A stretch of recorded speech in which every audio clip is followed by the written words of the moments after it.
Hi everyone, my name is Manal Al-Fayez and you're watching From Scratch. On today's episode of From Scratch, we're making fish stock to use for a finalized dish of a Thai fish curry. For that, you're gonna need some fish bones, some parsnips, celery, brown onions, mushrooms, and for your bouquet garnier, you're gonna need some parsley stems, some thyme, and leeks, as well as bay leaves, cloves, black peppercorns, and some clarified butter.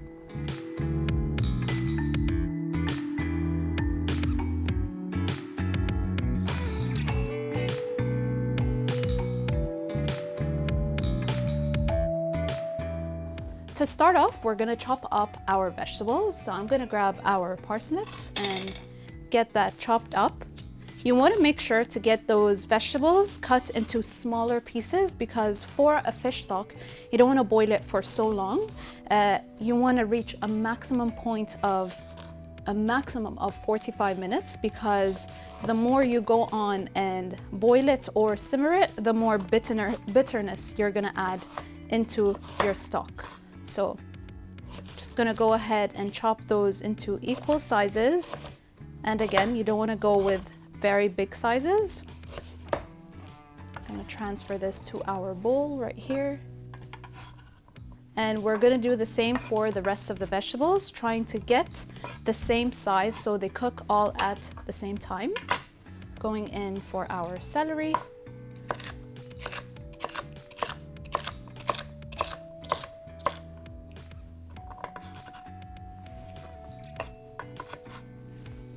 And our mushrooms. So we're just going to quarter the mushrooms. For a stock in general, what you want to do is you want to gather all of your trimmings made out from 3 days of cooking or even a week of cooking. You want to gather all of those and use them for a stock. It's a very, very effective, cost-effective way of creating a stock. Next, I'm going in with our brown onions, and as you notice, all of my vegetables that I opted for are semi-white in color. So you don't want to add in so much color because you want your fish stock to be nice and clear. And lastly, you want to give those a nice chop. Again, not so big or small. You want to get the perfect size to match up to the rest of your vegetables. This is all going together in one bowl. And what we're gonna do next is prepare our bouquet garnier. So as usual, you're gonna grab your leeks and slice off a few leaves or layers. So you want to grab just one layer. This is a perfect layer. You're gonna grab your thyme and your parsley stems. Gonna put those right in the middle.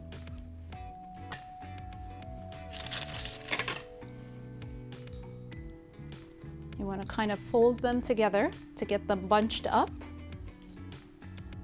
Same with your bay leaf. One piece of clove and a few pieces of black pepper. So you're just going to wrap this up with some butcher's twine just to make sure everything is nice and secure inside. And this is just going to help with removing it later on if you wish to remove it on an earlier stage. So you're just securing it with a knot.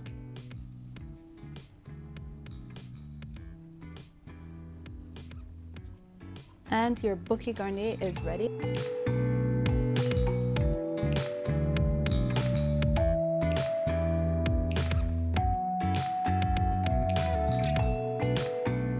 To start off, we're actually going to go back to our pot over here. We're going to lower down our clarified butter. And without switching on the heat, what you're gonna do is grab the fish bones, put them right down into your pot, And again, there is no heat whatsoever. You're going to grab those vegetables, put them right on top.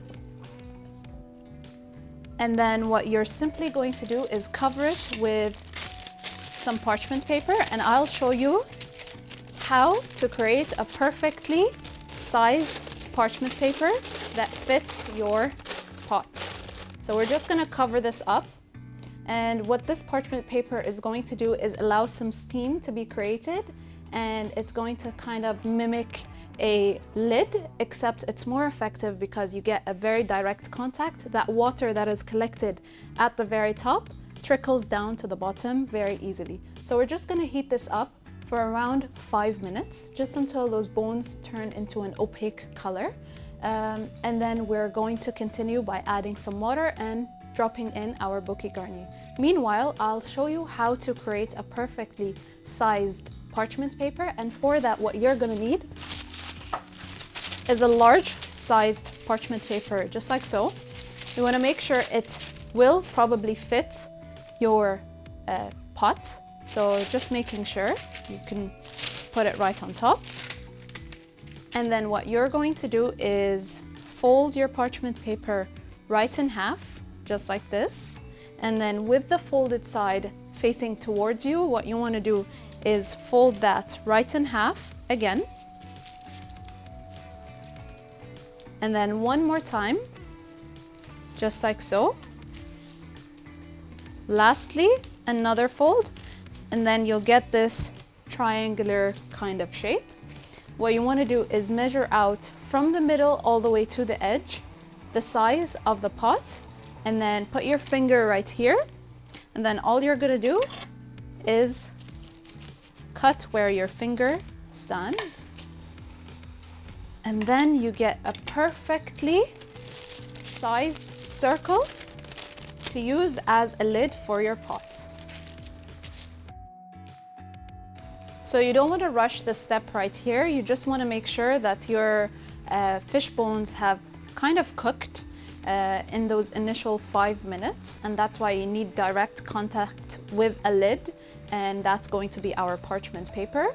So just making sure your fish bones have turned into that opaque color, you're going to deglaze with just a little bit of water, and then let that kind of simmer down, and then cover it up with water and drop in your bouquet garni. So the reason why you want to use clarified butter is because you are reaching the pot to a kind of higher temperature for a long period of time. So using clarified butter ensures that your butter does not burn, and making clarified butter is quite easy. All you have to do is melt down your butter, skim off the very white layer that forms once you melt your butter, and then you have clarified butter. This clarified butter can be heated up to a very high temperature for a very long time, hence why we are using it today. So you want to make sure that you're minimizing the amount of times that you open up the lid and closing it back in. You want to make sure that you lift it up only once you think that the fish is almost turning that opaque in color. So you want to minimize that amount because you don't want to make that steam or that built up steam escape. You want it to be very concentrated in the pot. All right, so my fish bones have started to turn in color. They are turning into a very opaque color. What's left to do is just deglaze just a little bit with some water. And that's just a small amount of water that I added. And what I'm gonna do is make sure that I have it uncovered at this point. I'm going to wait until the liquid at the very bottom kind of simmers down and turns kind of into like a syrup. And what I'm gonna do next is I'm going to add all of the water to make sure that it completely covers my fish bones and vegetables. I'm gonna drop in our bouquet garni and let it simmer for only 45 minutes.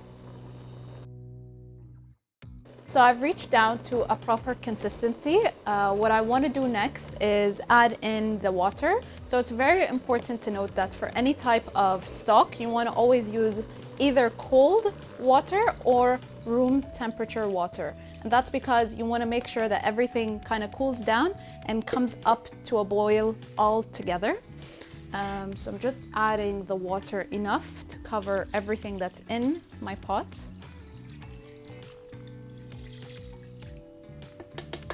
Right, that's perfect. What I'm gonna do next is drop in our bouquet garni. And I'm gonna let this simmer for, again, 45 minutes, no longer. Once you exceed that 45-minute point, you end up with a very bitter stock, so you really don't wanna do that. So I'm gonna let this simmer and I'll see you guys right after the break.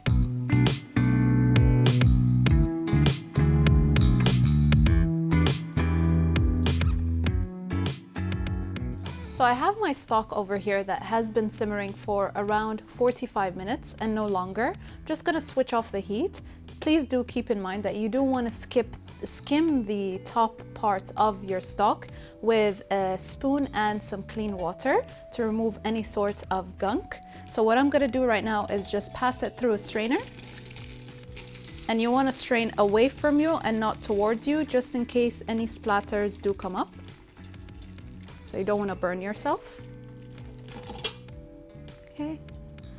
I'm gonna keep this warm on my stovetop, and I'm looking at a very low temperature. You want to keep it warm because you are going to use it very shortly to make your Thai red curry. For your Thai red curry, what you're going to need is some lime juice, some grated and minced garlic, some cilantro that is chopped, brown sugar, salt, Thai red curry paste, some limes for zesting, fish sauce, diced brown onion, some coconut milk, and diced sea bass.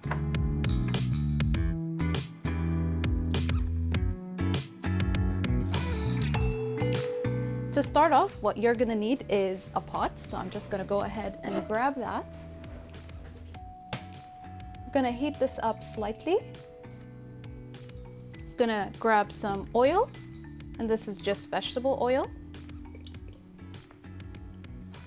Gonna slightly heat that up, and then we're ready to lower down our onions. So I'm gonna go ahead with adding the onions at this point.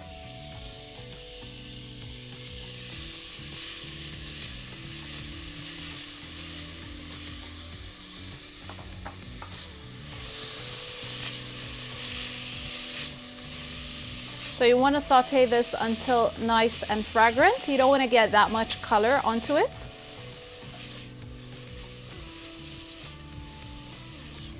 I always like seasoning as I go, so I'm just going to add a small pinch of salt.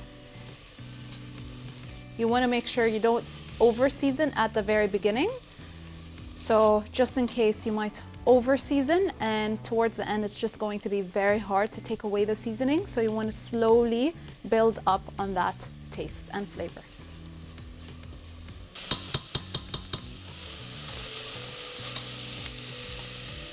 So my onions are opaque in color and nice and fragrant. What I'm going to do next is add in our garlic.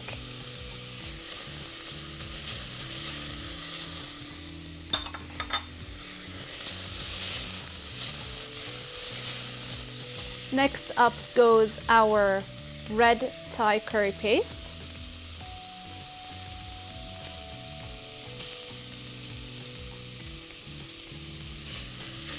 You want to make sure you toast that in the pan. So that's nice and toasted. We're going to add in our brown sugar.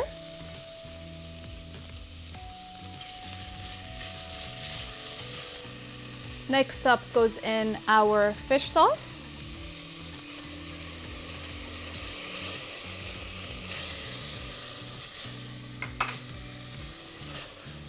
So you want to be careful with the fish sauce. Fish sauce packs a lot of salt, so make sure that you don't over season with the use of salt. You want to just go very gradually and build up the flavor as you go.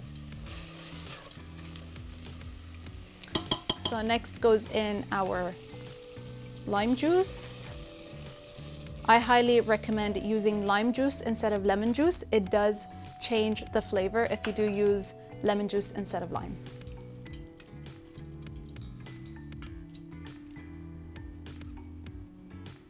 So while this slowly starts to heat up again, what I'm gonna do is zest some limes and then put them right into the pot.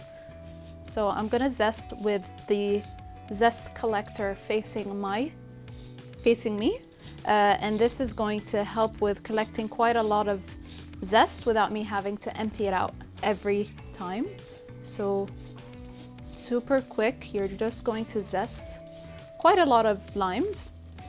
Just because lime zest packs a lot of flavor, the oils that are found in the skin of your limes carry a lot of that lime flavor as opposed to the lime juice itself. I'm making sure that I'm not zesting again where I have zested before, just because that flesh does tend to be very bitter.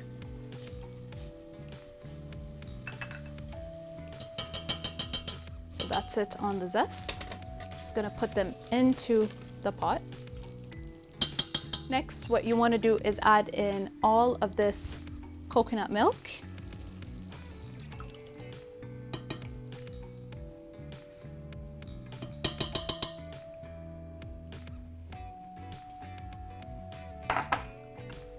Give that a nice mix.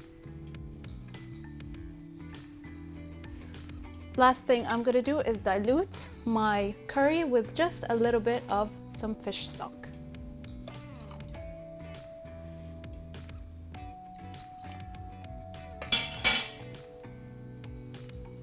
I'm gonna let this come up to a boil and let it simmer just until I get that right texture. And then what we're gonna do at the very end is put in our fish, wait for around 3 to 4 more minutes until it's fully cooked. Fish does not require quite a lot of cooking. So we're gonna do that and then we are ready to plate.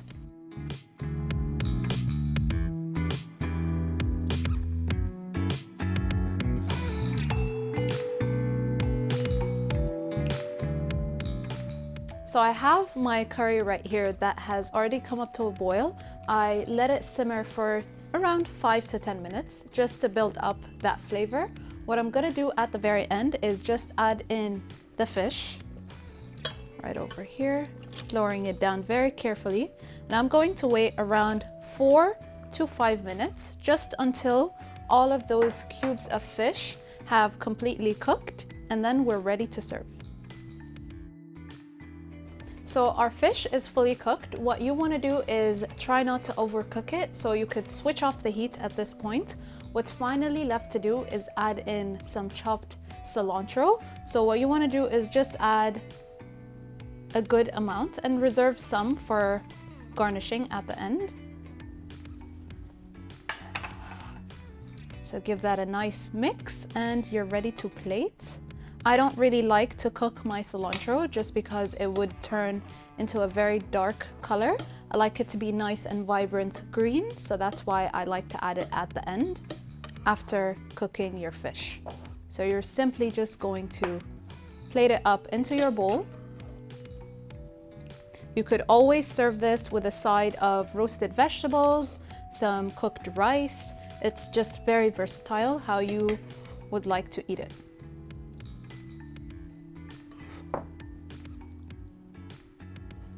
Just a quick final garnish with some chopped cilantro.